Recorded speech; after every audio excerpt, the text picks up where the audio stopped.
आइए सर आइए। ये देखिए बॉडी को बुरी तरीके से जला दिया गया है।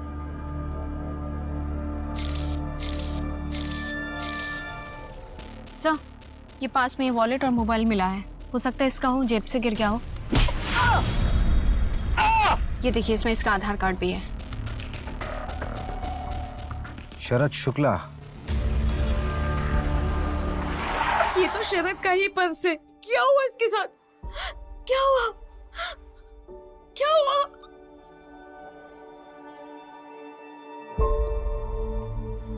आओ बेटा, क्या नाम आपका? रोहन। बहुत प्यारा नाम है। किस क्लास में पढ़ते हो आप? तीसरी। सब खत्म हो गया, अब क्या होगा हमारा? रोहन का इलाज कैसे होगा? आपने शरद को आखिरी बार कब देखा था? कल सुबह जब ऑफिस के लिए गए थे, उसके बाद नहीं देखा। सर किसने किया शरद के साथ ऐसा, पता चला कुछ? आप कौन है? जी मैं अशोक शुक्ला। शरद मेरा छोटा भाई है, आई मीन था। सर शरद एक मामूली सा एमआर था, उसके साथ ऐसा कोई कैसे कर सकता है? इन्वेस्टिगेशन चल रहा है अभी। मैथिली जी, क्या हम आपका घर देख सकते हैं? आइए मैं दिखाता हूँ, आइए। अशोक, ये रोहन को क्या बीमारी है? कैंसर, और उसी के बोन मैरो ट्रांसप्लांट के लिए शरद पैसे इकट्ठे करने में लगा था, पर हो नहीं पा रहे थे। कितने पैसों की जरूरत है? 15 लाख रुपए। 15 लाख?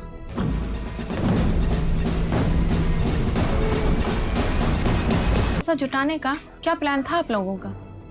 एक एनजीओ है, एक भरोसा नाम का। सर एक छोटे बच्चे रोहन के बोन मैरो ट्रांसप्लांट के लिए चंदा इकट्ठा कर रहा है हमारा एनजीओ। पर वहां पे बात नहीं बनी। अब कैसे बचाओ मैं रोहन को, वो भी शरद के बिना। कल रात जब पापा बाहर गए थे, उन्होंने बोला था वो जल्दी वापस आएंगे।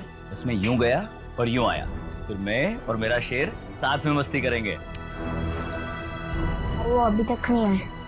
अंकल, आप मेरे पापा को ढूंढ लोगे ना?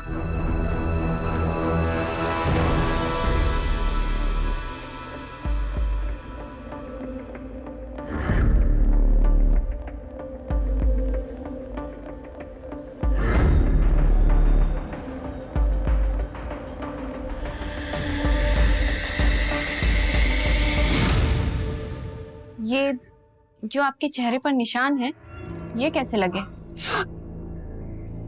कुछ नहीं मैम, ऐसे ही गिर गई थी मैं। मेरा और शरद का झगड़ा हो गया था। हाथ उठाता था तुम पर? नहीं मैम, शरद ऐसा नहीं था, वो तो बहुत अच्छा पति था।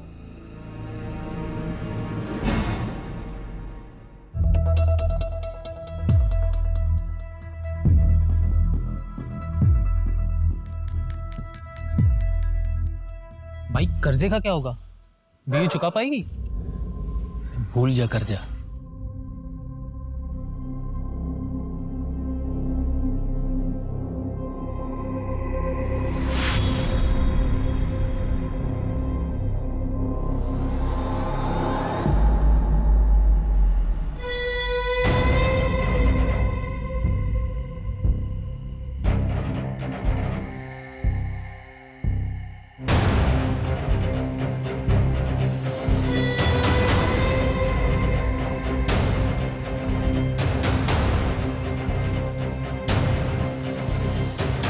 क्या हुआ? यहाँ क्यों बुलाया? पुलिस ने मेरे बारे में कुछ पूछा क्या? नहीं, पुलिस को कुछ नहीं मालूम है तुम्हारे बारे में। अच्छा यही होगा कि कुछ दिनों के लिए तुम ये शहर छोड़ के चले जाओ। शरद शुक्ला, आखिरी बार इसकी वाइफ ने इसको देखा था सुबह 12 मार्च को, और इसकी डेथ भी सेम डे हुई 12 मार्च को लेट नाइट। उसकी फैमिली में मैथिली उसकी वाइफ, शरद है, और रोहन बेटा जिसको मेडिकल इशू है, और अशोक इसका बड़ा भाई। शरद मेरा छोटा भाई है। इसका बड़ा भाई क्या करता है? सर ये कोई ना कोई नया बिजनेस करता रहता है, लेकिन चलता नहीं है। अभी भी ट्राई कर रहा है, और सर सुना है कि अपने बिजनेस के लिए कोई हवन वगैरह भी करता है। वैसे भी उसको देखकर लगा नहीं कि भाई के मरने का कोई दुख भी है उसको। एक तो ये मर्डर केस, ऊपर से एक चोरी का केस और आ गया। ऑलरेडी 3 चोरियां हो चुकी हैं और आज ये चौथी चोरी है। यार रवि, क्रिमिनल पुलिस वालों का वर्कलोड देखकर क्राइम नहीं करते। अरे ये ना गलत लिखा हुआ है। क्या गलत लिखा हुआ? शरद 12 मार्च की सुबह नहीं, रात को आखिरी बार देखा गया था। किसने देखा था रात को? अरे जब वो रात को घर से बाहर निकला था तो अपने बेटे को बोलकर निकला था कि वो जल्दी वापस आ जाएगा। कल रात जब पापा बाहर गए थे, उन्होंने बोला था वो जल्दी वापस आएंगे। तो मैथिली ने भी उसे देखा ही होगा।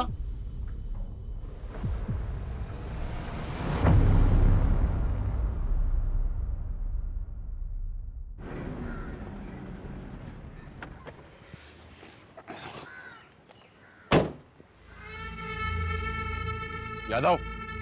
हाँ सर। वो देख सीसीटीवी, इसकी फुटेज निकलवा, कुछ ना कुछ मिलेगा। साहब वो बहुत खड़ूस आदमी है, देगा नहीं। 2 घंटे के अंदर मुझे इसकी पूरी फुटेज चाहिए, समझा तू? जी सर। जाना आप। सर जी फुटेज मिल गया। आ जाओ।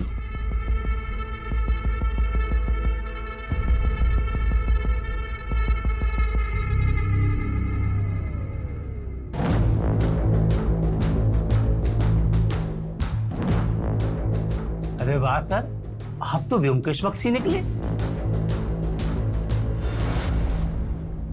पोस्टमार्टम के मुताबिक शरद की मौत जलने से हुई है, लेकिन उसके पहले उसे सर पे मारा भी गया है। ताकि वो बेहोश हो जाए और उस बेहोशी की हालत में उसको जला दिया जाए। उसकी बॉडी में एक दवा के ट्रेसेस भी मिले हैं। कमल ने बताया कि इससे किसी को बेहोश भी किया जा सकता है। उस दवाई का इस्तेमाल डिप्रेशन के पेशेंट भी अक्सर किया करते हैं। शरद एमआर था, उसके बाद दवाइयों के सैंपल थे और ये दवाई उसके घर पर भी मिली। रवि, हो सकता है कि घर के हालातों की वजह से वो डिप्रेशन में चला गया हो और उसने दवाई बिना प्रिस्क्रिप्शन के खुद ही ले ली हो। उसके ऑफिस वालों से बात करते हैं ना। सही कह रहे हो। मैथिली का क्या हुआ? कॉल रिकॉर्ड चेक किए हैं सर, लेकिन कुछ गड़बड़ तो नहीं लगी। लेकिन नजर रख रहे हैं सर, कहाँ जाती है, किससे मिलती है, देख रहे हैं।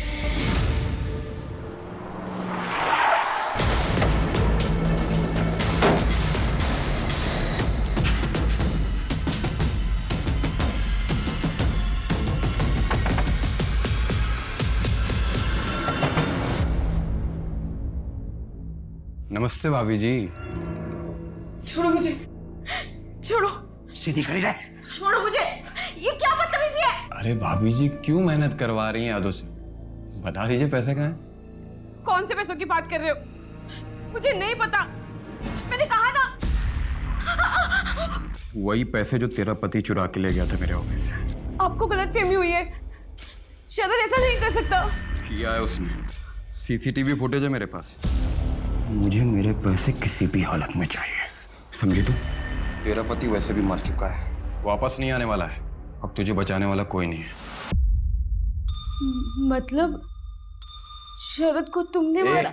अपना दिमाग उसमें लगा कि पैसे कहाँ हैं, वरना पैसे वसूल करने के बहुत अच्छे अच्छे तरीके पता है मुझे।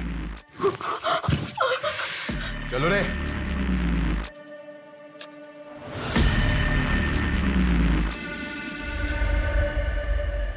आपको पता था कि शरद सैंपल्स में से अपने लिए दवाइयां ले रहा था?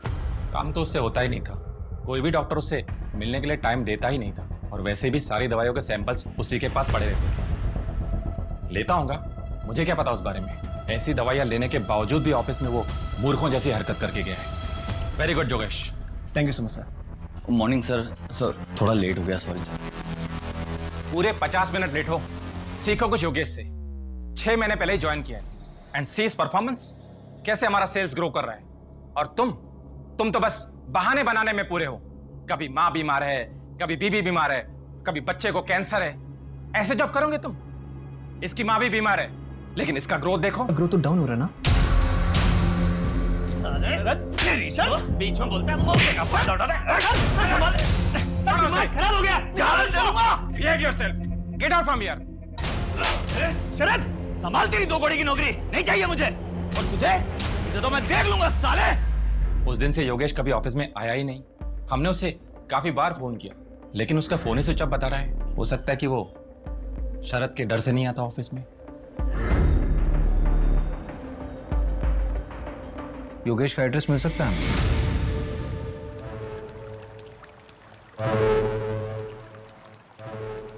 ये ले समोसे। यहाँ पे कब तक रुकना है? आजकल क्या है ना, पुलिस बहुत जल्दी क्राइम साइट पे पहुंच रही है। तो क्या है, एरिया बदल डालते हैं।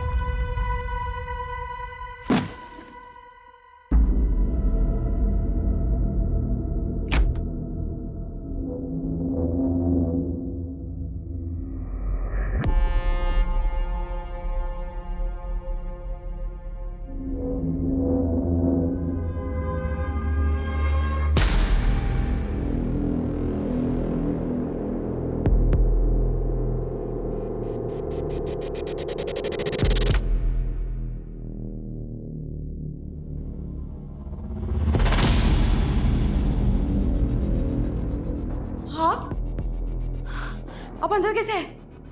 पैसे कहाँ हैं मैथिली? पैसों के बारे में आपको कैसे पता? आप जाइए यहाँ से और वापस मत आइएगा। अकेली औरत हो और परिवार में भी मैं ही अकेला मर्द बचा हूं। हर चीज में मैं ही काम आऊंगा।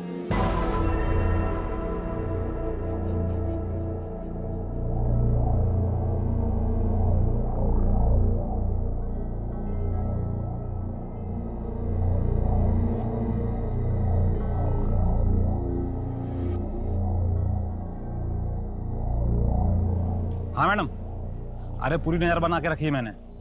अब एक वो लेडीज वाली क्लिनिक में गई थी। लेडीज वाली क्लिनिक?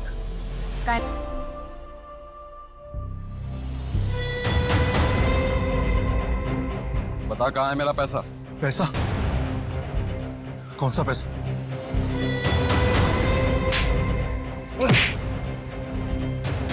देख भाई साहब, मैं सच कह रहा हूँ, मैं और शरद वहां से अलग अलग निकल गए थे। आपको इसमें वही दिखेगा, आप देख लीजिए। और मेरा हिस्सा वो बाद में मिल के देने वाला था। देख, झूठ बोलेगा तो बचेगा नहीं, समझा? भाई साहब, मैं झूठ नहीं बोलूंगा।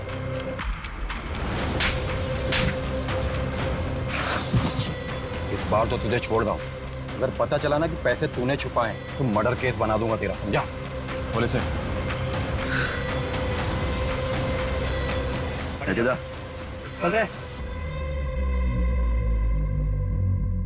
सर, बीबी कहती उसे नहीं पता और एक कहता ऐसे नहीं पता। दोनों में से कोई तो झूठ बोल रहा है। नजर रखो इस पे, खुद ब खुद पैसे तक लेके जाएगा।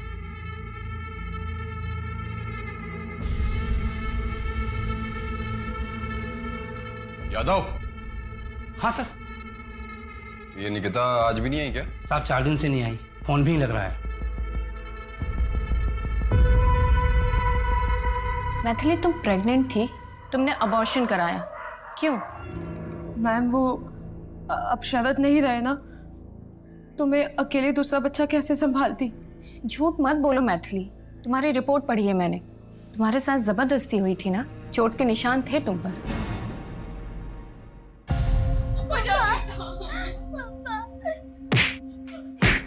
हाथ जोड़ दो तुम्हारे आगे, मेरे पति को छोड़ दो, मेरे पति को छोड़ दो प्लीज।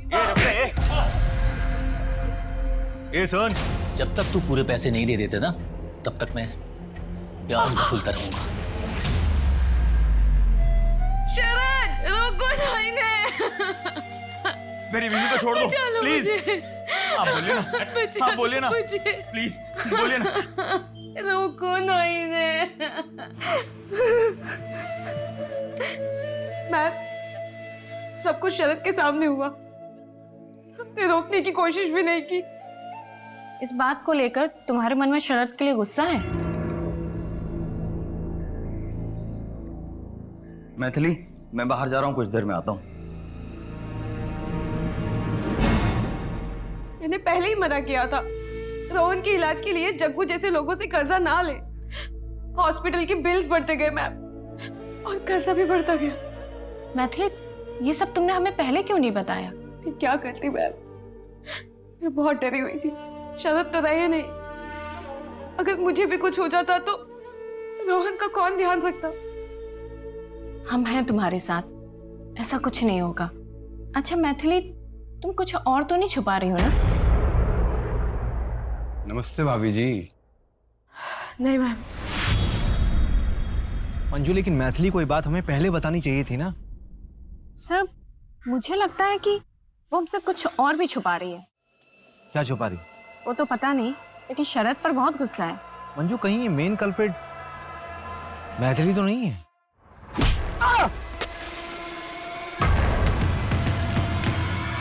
सर जग्गू भी तो हो सकता है।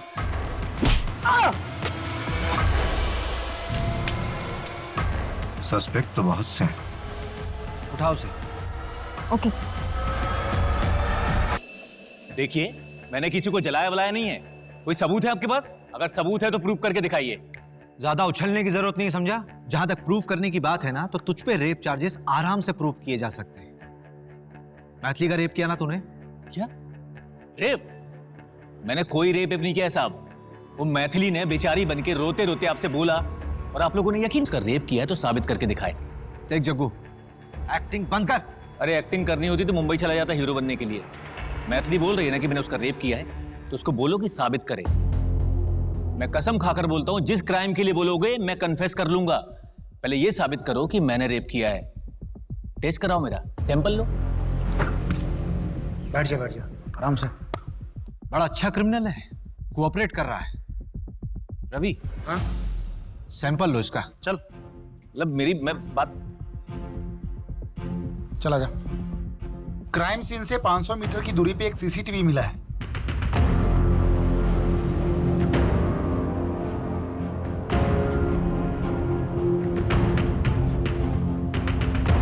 ये अरुण कटारिया है जो एनजीओ चलाता है। ये शरद के घर से निकलने के कुछ देर बाद का ही वीडियो है ना? हाँ, एक बात और, शरद ने घर से निकलने से पहले अपने बड़े भाई अशोक को कॉल किया था। ठीक है, 10 बजे मिलते हैं गेहूं खेड़ा के पास। ठीक है। पर जब मैंने अशोक से पूछा था कि शरद से कोई बातचीत हुई थी क्या, तो अशोक ने बोला कि नहीं, जबकि कॉल ड्यूरेशन 2 मिनट का था। अशोक और कटारिया दोनों को उठाओ। शरद का उस रात कॉल आया था, ये बात छुपाई क्यों? सर छुपाई नहीं, भूल गया था। तेरा भाई मरा था, उसका मर्डर हुआ था। उस मर्डर वाली रात तेरे भाई ने तुझे कॉल किया था और तू भूल गया। तुझे क्या लगता है कि हम कल पैदा हुए हैं? देख, तू मुंह खोलेगा या मैं अपने तरीके से खुलवाऊं? नहीं, मैं बताता हूँ सर। और मर्डर मैंने नहीं किया। उस रात शरद को मेरी हेल्प की जरूरत थी। उसके बाद कहीं से बहुत सारा पैसा आ गया था। भैया, मेरे पास ना कुछ पैसे हैं रोहन के इलाज के लिए। आप 1-2 दिन अपने पास रख लीजिए और आप ये बोलकर मैथिली के सामने दे दीजिएगा कि आपने कहीं से इंतजाम किया है रोहन के इलाज के लिए। मैथिली आप पर शक नहीं करेगी। अरे तुम्हारे पास इतने पैसे आए कहाँ से? वो मैं अभी नहीं बता सकता। ठीक है, 10 बजे मिलते हैं गेहूं खेड़ा के पास। ठीक है सर। मैंने उसका वहां पर काफी देर इंतजार किया, पर वो वहां आई नहीं। और ये बात आप लोगों से इसलिए छुपाई कि आप लोग मुझ पर ही शक करते। देख, तूने बात छुपाई इसलिए शक करना तो बनता है। कहीं ऐसा तो नहीं कि शरद ने तुझे पैसे देने का आइडिया ही ड्रॉप कर दिया हो, इस वजह से तूने उसको मार दिया हो और पैसे चुरा लिए हो? तेरा बिजनेस तो वैसे ही ठप था ना, तो पैसों की जरूरत पड़ती, लालच आ गया होगा। नहीं सर, मैंने उसे नहीं मारा। पैसे कहाँ है मैथिली? तूने कुछ किया या नहीं किया ये तो हम पता कर लेंगे, लेकिन अगर कुछ किया होगा ना तो बचेगा नहीं। तो जिस वक्त तेरा फोन आया था उस वक्त का लोकेशन रतिबड़ ये जंगल के आसपास था। क्या कर रहा था वहां? सर वहां पर जानवरों को दाना डालने के लिए गया था। मेरा बिजनेस अच्छा चले इसके लिए।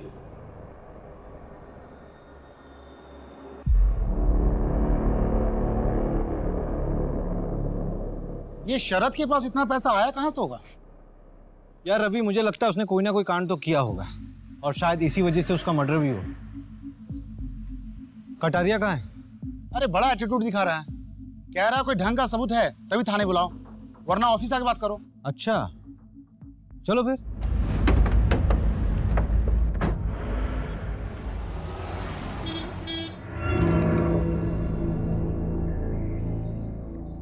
नमस्ते नमस्ते। कुछ ठंडा गरम मंगाए क्या आप लोगों के लिए? नहीं, टाइम वेस्ट करने से कोई फायदा नहीं है, काम की बात करते हैं। रवि,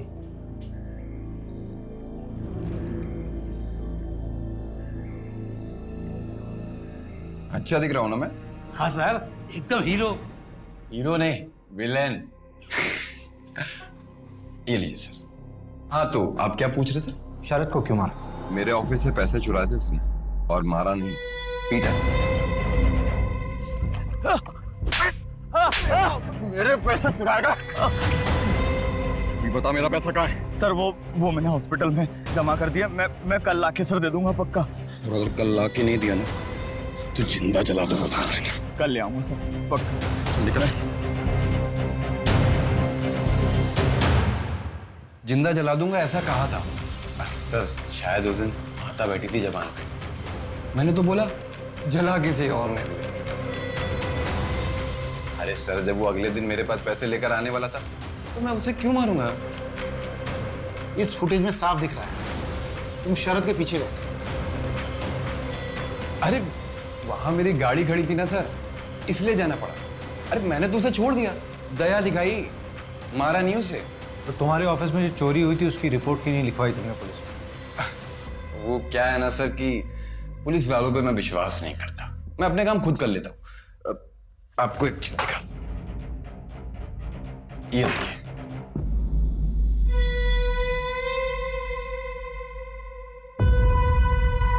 ये जो फोन में आपने फुटेज दिखाई ना मुझे, इसको इकट्ठा करने के लिए आपको 1 हफ्ता लग गया, लेकिन मैंने तो 1 दिन में इकट्ठा कर ली।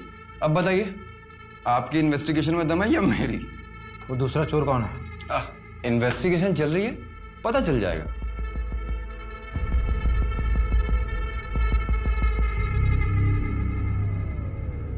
इसके ऊपर ना जरूर बड़े नेता लोगों का हाथ है, वरना इसकी इतनी हिम्मत नहीं होती। ये योगेश अभी तक फरार है और वो जग्गू और अशोक, उन पर तो शक करना लाजमी है। उस रात को शरद को पीटने वाला भी ये कटारिया था। और जिस हिसाब से कॉन्फिडेंटली ये बात कर रहा है, लग तो रहा है कि मर्डर कोई और होगा, लेकिन ये भी हो सकता है कि हमें बेवकूफ बना रहा हो, सारा कांड इसी का किया हुआ हो। अरे ऐसे केसेस हमारे पास ही क्यों आते हैं? पहले से हम इतना काम करते हैं। इस केस में सबसे बड़ा सवाल पता है क्या है? कि शरद के साथ वो चोरी करने वाला दूसरा आदमी कौन था?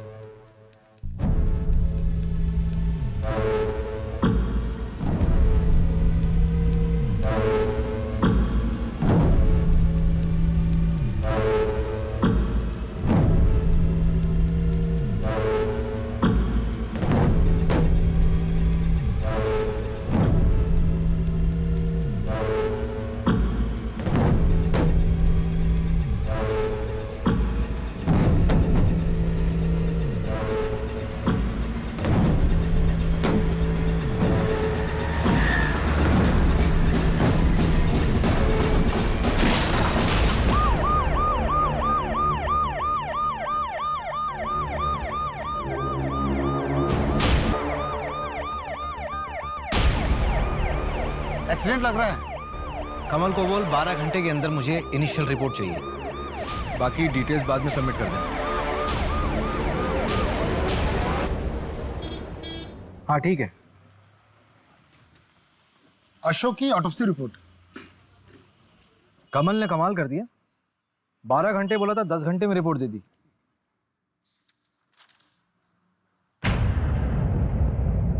ये तो मर्डर शो कर रहा है। इस रिपोर्ट के मुताबिक एक्सीडेंट के बाद किसी भारी ऑब्जेक्ट से उसका सर कुचला गया।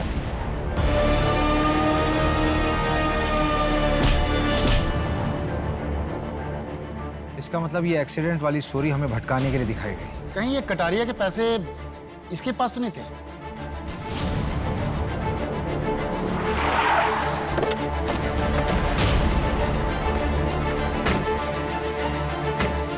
इन्हें लॉकअप में अंदर डालो।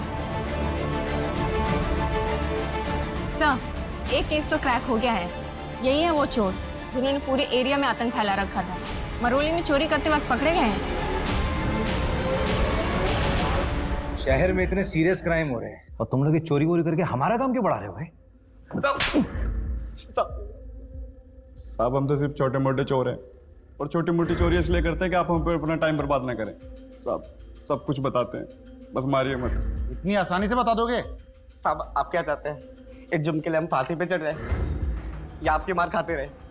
साहब हम जो भी काम करते थे प्लानिंग के साथ करते थे, और आज तक हमने क्या किया है? भोपाल में 6 घरों में चोरी। टारगेट कैसे करते थे? हैप्पी नाइट बार है ना, उसमें बैठ के प्लानिंग करते थे। जो कोई ज्यादा दारू पीता था और पैसे उड़ाता था, उन्हीं का पीछा करते थे साहब। फिर उनके घर में चोरी की प्लानिंग करते थे साहब। बस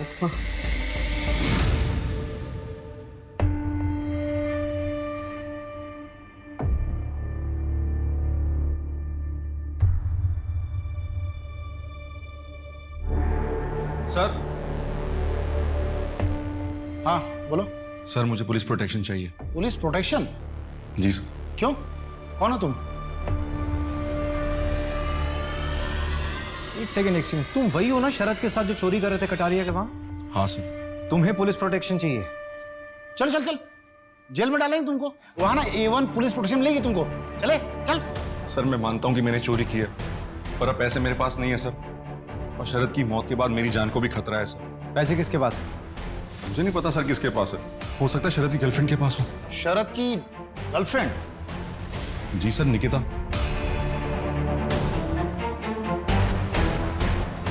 उसी एनजीओ में काम करती थी। मैथिली भाभी ने बताया नहीं आपको?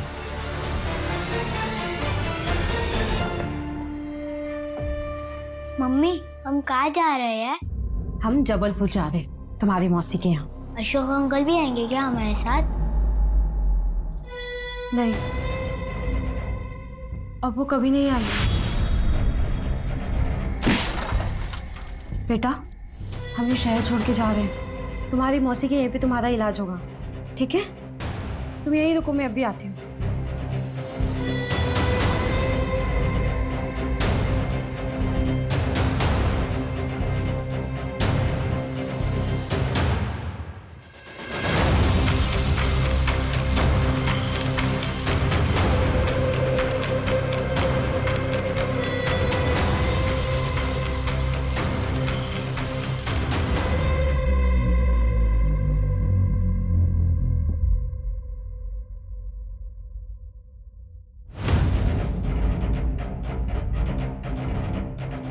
ये बैग वैग लेके कहाँ जा रही हो अचानक? वो मेरी बहन के घर जा रही हूँ, जबलपुर। बैग दिखाइए। बैग में कुछ नहीं, दिखाइए। बोल ना, बैग में कुछ नहीं है मैम। वाह, लेके जाओ उनको थाने। मैं बताती हूँ ना आपको सब। पीछे जो बताने थाने चलकर बताइए। मेरा बेटा अकेला है। चलिए थाने। मेरे बेटा। मम्मी मम्मी मम्मी मत जाओ मम्मी। मम्मी। बेटा रोहन, चलो मेरे साथ चलो। कुछ दिनों से मेरा शक और पक्का हो गया था कि निकिता और शरद मिलते हैं। उस रात जब शरद घर से निकला तो मुझे लगा कि वो निकिता को मिलने जा रहा है। मैंने उसका पीछा किया। उसके पास वो बैग था। शरद को समझ आ गया था कि उसका कोई पीछा कर रहा है। अचानक से डर गया वो, और उसने वो बैग वहीं कहीं छुपा दिया। ये मैंने देख लिया था। मैंने बैग खोलकर देखा तो मुझे नहीं पता कि वो इतने सारे पैसे कहाँ से लाया। अगर वो रोहन के लिए लाया होता तो मुझे पता था। मुझे लगा कि अब वो हमें छोड़कर निकिता के साथ अपनी नई जिंदगी की शुरुआत करेगा।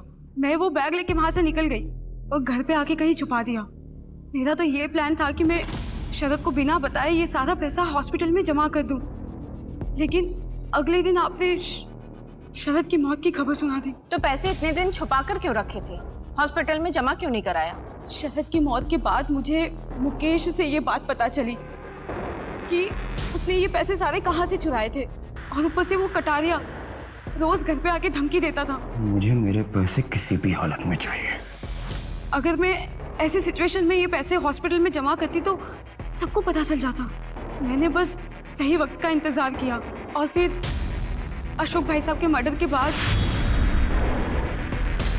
मैंने सोचा कि अब यहाँ पे रहना ठीक नहीं है, इसलिए मैं ये शहर छोड़ के जबलपुर जा रही थी। क्या बात है? जिस दिन शरद पैसे देने के लिए निकला उस दिन तुमने उसे फॉलो किया। उसी दिन वो निकिता के साथ भागने वाला था। उसी दिन कटारिया ने उसको पीटा और उसी दिन उसका मर्डर हो। What a coincidence. इस क्राइम सीन लिखने वाले को तो अवार्ड मिलना चाहिए। सर 2 दिन लॉकअप में रहेगी ना तो खुद ब खुद सच बोलेगी। नहीं, रहने दो मंजू, वो रोहन अकेला रह जाएगा। एक काम करो, उस पर सिर्फ नजर रखो। इस शहर छोड़कर फिर बाहर नहीं जानी चाहिए। योगेश के बारे में अपडेट मिला है। एक छोटे से होटल में योगेश के आईडी पर चेक इन हुआ है। एक छोटे से होटल में योगेश के आईडी पर चेक इन हुआ है।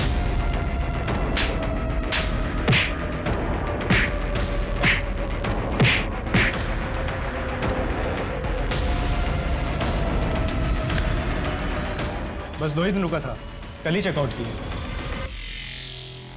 रूम नंबर कौन सा था? 201। उसके बाद किसी ने चेक इन किया उस रूम में? नहीं सर।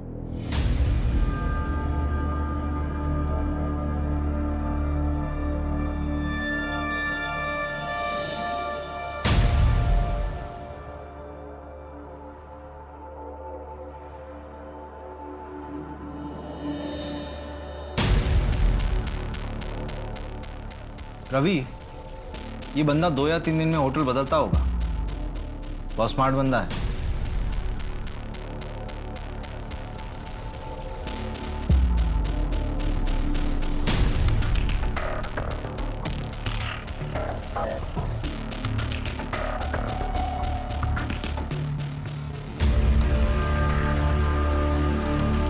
हाँ कमल, यार एक फेवर चाहिए।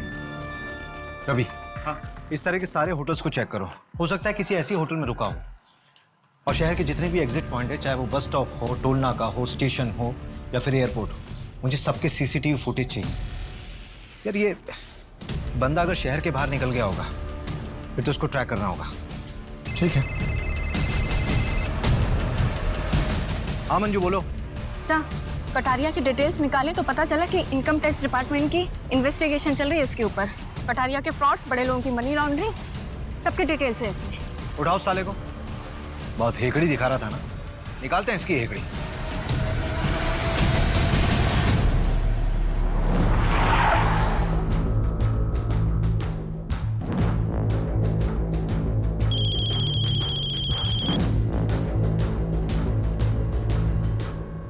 हेलो भाभी, सुना है पैसे का बैग आपके पास था? कहीं शरद को आपने तो नहीं? चलो बेटा।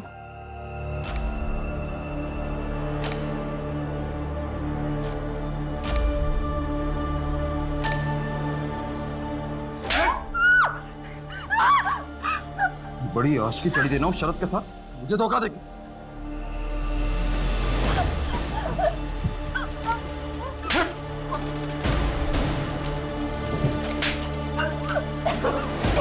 निकिता, ठीक हो तुम? बैठो यहाँ पर। निकिता, लंबी सांस लो, आराम से। पानी पियोगी? फोर्स और इन्फॉर्मर सभी लगे हुए हैं। एक एक होटल की चेकिंग चल रही है। वो शहर से बाहर गया हुआ है, ऐसी कोई जानकारी भी नहीं है। हाँ कमल बोल। शरद शुक्ला, तेरा गेम ओवर है। जिस लास्ट होटल में तू रुका था ना, वहां पे हमें ओजा सेन का पता दिखा। वहीं मुझे शक हो गया कि कोई और नहीं तू ही है। चल, तेरा अवार्ड लेने का टाइम आ गया है। इस कहानी का राइटर भी तो तू ही है ना? लेकर चल इसको। चल sir sir sir sir sir. देख, ये पार्टी मुझे बड़ी लग रही है, इसी को पकड़ते हैं। तूने इसके हाथ की घड़ी देखी? महंगी लग रही है यार। यार वो घड़ी मुझे चाहिए, मेरे साले ने मुझसे गिफ्ट मांगी है। तो फिर इसी को टारगेट करते हैं। पर वो क्रिमिनल है, बड़े लोगों के लिए मनी लॉन्ड्रिंग का काम करता है एनजीओ के जरिए। मैं कुछ करना चाहता हूँ और इसमें मुझे तुम्हारी जरूरत है। चोरी करते हैं, कटारिया के ऑफिस में पैसा है। कमाल का कोइंसिडेंस है। जहां ये चिंदी चोर रंजन और मट्टू बैठकर प्लान करते थे, वहीं पर एक क्राइम भी प्लान हुआ। तुमने मैथिली से सब कुछ छुपा के रखा हुआ था। उस रात जब तुम बैग लेके घर से बाहर निकल रहे थे तो मैथिली ने तुम्हें देख लिया था, और इतने दिनों से वो बैग उसी के पास था। मैं मैथिली को सब कुछ बताने ही वाला था। और निकिता का क्या? उसको भी कुछ नहीं पता था। चलो एक काम करो राइटर साहब, अपनी कहानी अपनी जबानी बताओ। बैग छुपाने के बाद मैं कटारिया की पकड़ में आ गया था। मेरे पैसे चुराएगा। पहले मैंने सोचा था कि अशोक भाई साहब के जरिए पैसा घर में आ जाएगा और मैथिली को शक भी नहीं होगा, लेकिन कटारिया को पता चल जाने के बाद मुझे अपना पूरा प्लान चेंज करना पड़ा और कटारिया मेरा पीछा नहीं छोड़ता, इसलिए मुझे अपनी मौत का नाटक रचना पड़ा। और इसलिए तुमने योगेश को मार के जला दिया, अपनी कुछ चीजें उसके पास छोड़ दी ताकि सबको लगे कि मौत तुम्हारी हुई। गलती हमसे भी हुई है, हमें लाश का डीएनए करवा लेना चाहिए था। तू भाई अंदर बैठ के बात करते हैं ना। शरद बहुत बुलाए तूने यार। चल यार, भाई मैं 1 मिनट में आया वॉशरूम से। अरे कहाँ जा रहा भाई, रुक बस आ रहा अरे कहाँ जा रहा है? बैठ ना। अरे यार, उसकी शराब में मैंने ओजासेन मिला दी थी ताकि उसे होश न रहे, फिर मुझे उसे मारना पड़ा। शरद, लिए मुझे दुनिया के सामने मरना ही होगा। फिर मैं उसे वहां ले गया और आग लगा दी।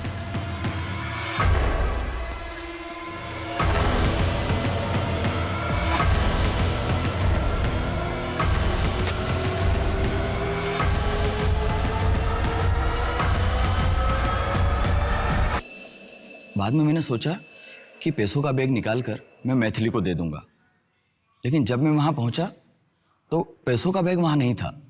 मुझे लगा कोई और उसे चुरा ले गया है। उस रात मैंने अशोक भाई साहब को फोन पर यह बात बताई थी, तो मेरा शक गया कि शायद पैसा उन्होंने चुराया है। और इसीलिए तुमने अपने सगे भाई को भी नहीं छोड़ा, मार दिया उसे।